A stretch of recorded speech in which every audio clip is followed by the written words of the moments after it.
back to my channel. So today we are going to discuss another problem. Problem is sliding window maximum. So it's a very important problem and its concept is used in various other problems. So let's see what the problem is. In the problem we are given an array and an integer k. Find the maximum for each and every contiguous subarray of size k. That means in each subarray of size k, let's say k is 3. So these are the subarrays contiguous. So subarrays are contiguous, like this is a subarray, then this is a subarray of size 3 because we have to take subarrays of size k. In each subarray, right, we need to find what is the maximum element and that we need to print. For example, in this problem, uh, the maximum is 3. If you see this subarray, maximum is 3. Then if you take this subarray, the maximum is 3. Then you take this subarray, maximum is 4. So in this way we need to print, we need to take all the subarrays contiguous and we need to print the maximum of each subarray in the output. So this is problem. Let's see how we can approach it. So we will be taking this test case. Now very simple is like how we can we can think of brute force is, see, subarrays is given, subarrays we need to find maximum in subarrays, right? So whenever there is subarray na, you can think of nested loop in brute force, because if we take two loops I and j, the nested loop we can have. So if I is here, then j will start from here and it will go here, and we can find the maximum in this window. We can take a variable max and we can compare every time. So maximum in this will come 78. Then I will shift here and j will start and go till less than k, like the next three elements, like next two elements. So in this we can find the maximum, which is 90. So then the I will come here and then we can again see the maximum will be 90 again, and then again I will go here and j will start, j will come here, and this in this window the maximum is again 90, and then I will go here, and in this window, see, in this window j will go till end. So there can't be any further more because we need to take 3 na in the subarray, so j is at the end, so we cannot have any other subarray, and in this subarray the maximum is 89. So output will be like this. So this will be the output. But this approach, as we can see, is n square because we have two loops nested, right? Now this could be easily optimized, and whenever in the most questions, right, whenever there is subarray and you need to find maximum, minimum or something like this in the subarray of a particular size, like of size k, means you are given a window of fixed size, window of fixed size. See over here, in this, if we have to always take 3 elements, right? We have to always take 3 elements. Why? Because k is 3. Every time we need to take k elements. So there we need to take always a window, means some part of, like, we need to take a subarray, or we can say a window of size k. So it's fixed size, right? Always the window will be of size k. So when this kind of we have in the question, right? So we can use a sliding window approach. Sliding window. Why? How sliding window will be implemented over here? Let's see that now. Before going forward, I would like to thank Coding Ninjas for sponsoring this video. Coding Ninjas is one of the largest coding education company and have taught around 50,000 students. Coding Ninjas offer courses from basic to advanced level. Some of their courses are data structures and algorithms in C++, Python and Java, competitive programming, interview preparation, web development, data science and machine learning, Android development. The content is exceptionally curated by experts from IIT, Stanford, Amazon and Facebook. One-to-one doubt resolving support. 4.9 star rating on Google and Facebook reviews. 1,000 plus questions asked in companies like Amazon, Google, Microsoft, and more to practice. Courses are well structured for college students, and if students put right hard work and efforts, these courses will surely help them to crack any tech job interview. Get a 20% discount using the link in the description. There are two types of problems in sliding window. One where we have fixed size of the window, and one we have variable size of the window. But in question, as we can see, we have specific size of the window which we need to take every time, right? We need to take k is equal to 3. That means k elements every time. So this is a type of problem in which we need to have sliding window of fixed size. So let's do one thing. Let's take a Q, or essentially let's take a DQ. Let's take a DQ. So why we are taking a DQ, you will get to understand that. And why we are taking a DQ, basically DQ is like in a queue. In a queue, we what we can do, we can insert from rear and remove from front, right? But in DQ, you can insert both from front and rear and delete both from front and rear, right?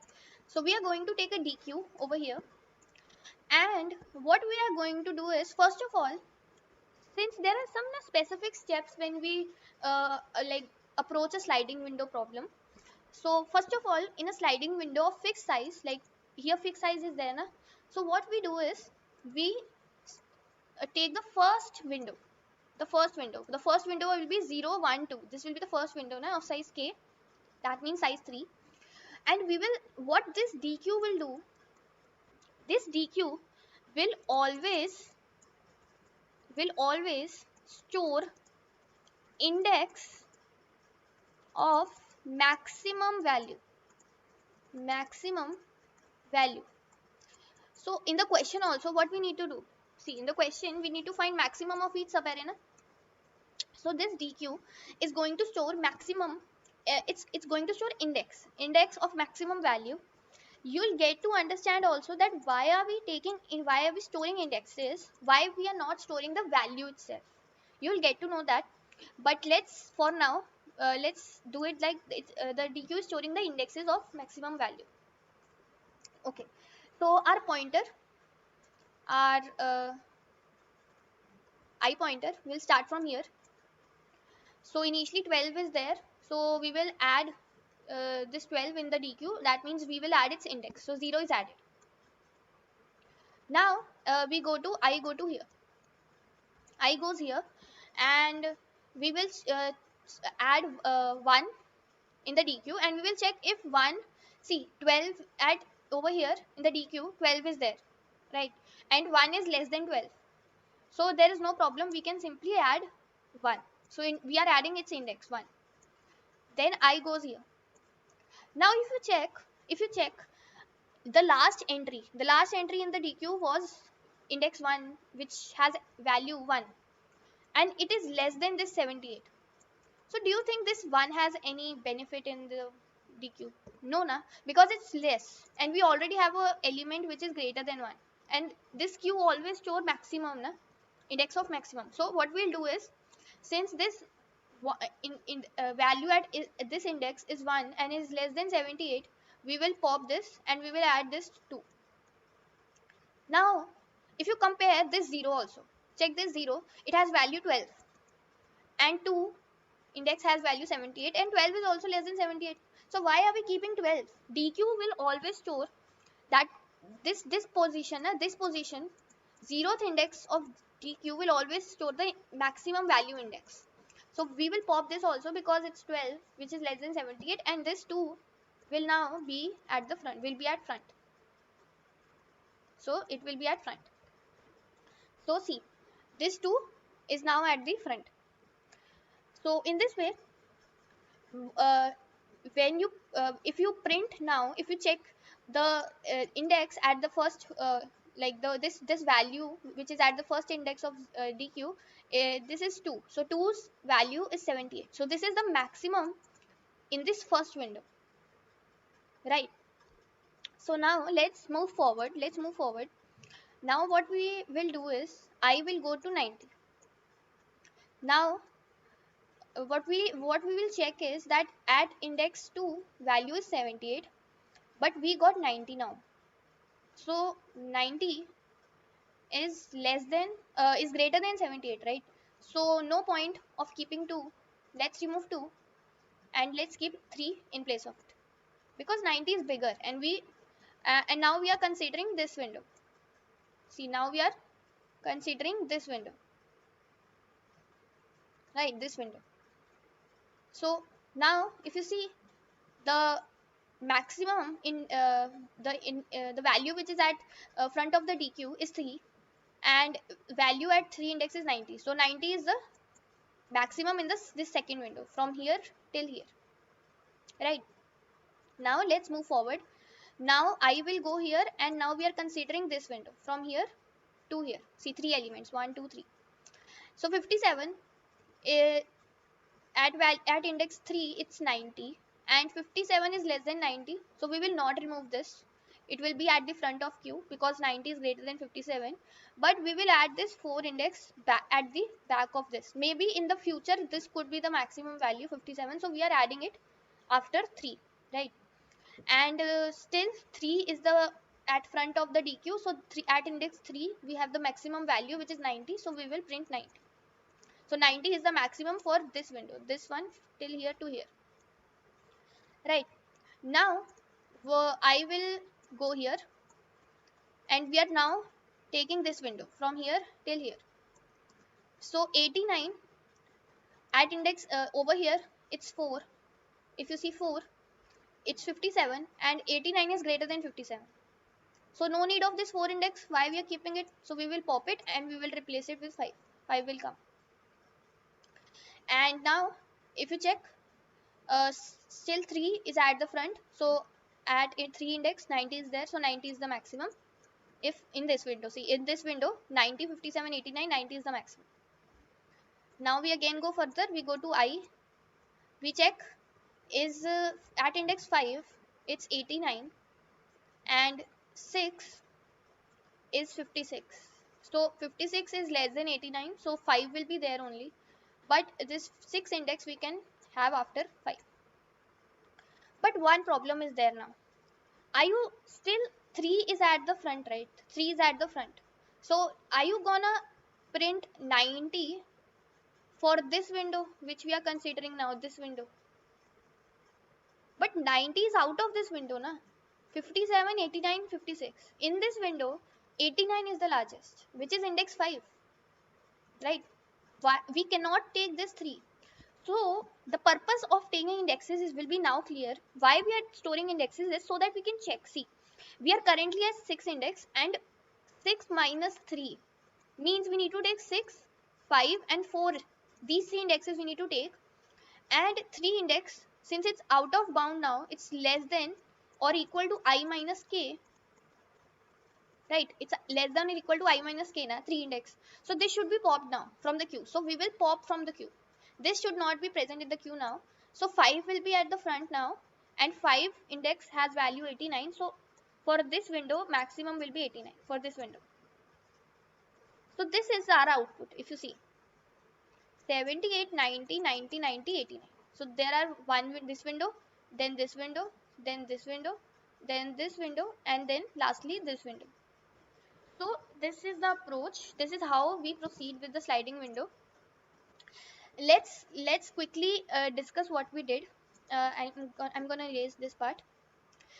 In the initially, this might be complicated, but it's very easy, and it's this kind of logic is used in many other problems also. So first of all, what we did was we iterated our I pointer from 0 to k, right? 0 index to, let's say, k minus 1. Essentially we moved till 2, and we took a DQ, and we added indexes in this, and if the value which we are adding is less than is greater than this value which is at the back of the queue, we will remove that index and we will add the new index. And every time this front value of the DQ will be storing the maximum in that particular window, right? Maximum in window. And each time when we are shifting the window, when we are moving I pointer forward, we are comparing this value, but we need to also check a DQ that is there any element which is at the front which does not belong to this window now. So like 3 was not in this window, 3 index, so we need to remove that. So this is basically the approach. I hope you got some insight in to this. Let's see the code, that will be more clear. And if you are still not able to get what we are doing, please dry run the code, you will be able to get through that. So let's see the code once.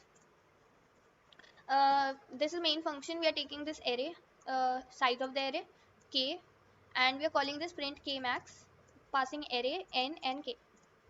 Let's see this print maximum, very easy function. See, so first of all, parameters are array, the integer size of the array, and k. We have taken a deque, and essentially we can take it of size k, because in each window there will be three, only max to max 3 elements, right? So uh, uh, means k elements, so we can take a queue of deque of size k. Now first of all, we are iterating till from 0 to k minus 1 index, right? And every time we are checking if queue is not empty and the current value which is at the back, see qi back will have the index, so we need to check arr of qi back, is it less than the current value which we are considering. If it is less, means it's of no use, right? Why we are keeping it in queue will always have the largest element. So since we got a largest element, then this element, so we will pop this index from the queue, and we will do this loop until we do not find, we are getting continuously less elements, and at the end we will push that index in the queue. So this is initial loop which we did from this window to, so like for the first window.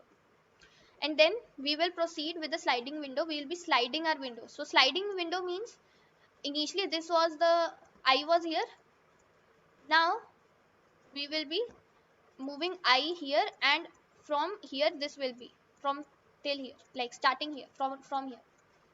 So in this way we slide the window. So now in this loop, very important loop, in this we are starting from k till n, incrementing I. Initially we are just printing whatever index is at the front, that value will be the maximum for the window. And then we are checking, is there any index at front of the queue, is there any index which is equal to I minus k, means it does not belong to this window now, so just pop it, right? Which we did with 3, like when we had 3 over here, so this 3 was not belonging to window now, so we popped it. And then what we are checking, that the same thing which we did over here, the same thing, that if the current value is it, if it is larger than the element which is at the index value, element which is at the index which is at the queue, like back of the queue, then we just need to remove that index from the queue, and we'll be pushing the index in the queue. So this is essentially the code, and at last we will be printing the last windows. See, last windows we have to print explicitly, like after the loop, because it will be not considered in the loop, right? Because our I will be equal to n, so that's why this loop will break. So we need to print it after, for the like this last value 89. So I hope you understood the code and the approach. Just dry run it, it will be more clear. And the time complexity, we are doing a single traversal, so it will be O of n, and space, we made a deque of size k, so it will be O of k. This is time complexity and this is space complexity. So I hope you understood something from the video, and if the video was helpful, please like it, subscribe to my channel, hit the bell icon so that you can get notified whenever I post my new video, and please do share with your friends. Bye.